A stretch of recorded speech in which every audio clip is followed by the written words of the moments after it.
ដោយដែលយើងទាំងអស់គ្នាបានដឹងហើយថាថ្ងៃនេះគឺជាថ្ងៃបុណ្យឯករាជ្យជាតិជាថ្ងៃដ៏សំខាន់មួយរបស់ប្រទេសកម្ពុជាយើងនៅពេលដែលទទួលបានឯករាជ្យពីការគ្រប់គ្រងរបស់អាណានិគមបារាំងអស់រយៈពេល90ឆ្នាំមានន័យថាតាំងពីឆ្នាំ1863រហូតដល់ឆ្នាំ1953វិមានឯករាជ្យគឺជានិមិត្តរូបដ៏សំខាន់សម្រាប់ការបុណ្យឯករាជ្យជាតិនេះត្រូវបានសាងសង់ឡើងរួចរាល់នៅក្នុងឆ្នាំ1958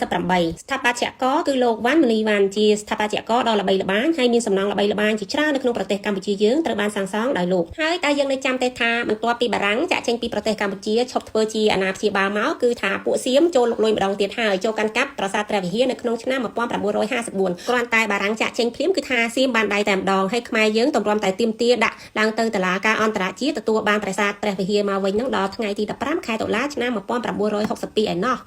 ល្បិចរបស់សៀមចង់លេបទឹកដីខ្មែរហ្នឹងមិនមែនទឹកតកើតឡើងនៅក្នុងឆ្នាំ2025នេះទេគឺកើតតាំងពីយូរលង់ណាស់មកហើយក៏មិនត្រឹមតែចូលគ្រប់គ្រងអង្គរ3ដងនៅក្នុងសតវត្សទី14 15ប៉ុណ្ណោះទេសូម្បីតែចូលក្នុងសតវត្សទី19ហើយនៅក្នុងឆ្នាំ1820ដែលប្រទេសសៀមនឹងបើកចំហទៅខាងប៉ែកអឺរ៉ុបហើយខ្លួនឯងក៏រៀបរាប់នៅក្នុងសៀវភៅមួយដាក់បញ្ចូលខេត្តមួយចំនួនបាត់ដំបងសៀមរាបស៊ីសុផាន់ជាពិសេសអង្គរវត្តថាស្ថិតនៅក្រោមទំនាក់ទំនងជាមួយនឹងក្រុមស្ដេចសៀមរបស់ខ្លួននឹងឯងក៏ប៉ុន្តែខាងបរទេសគេមិនជឿទេដោយសារគេធ្វើការសិក្សាស្រាវជ្រាវហើយប្រាសាទទាំងនោះគឺជារបស់ខ្មែរពិត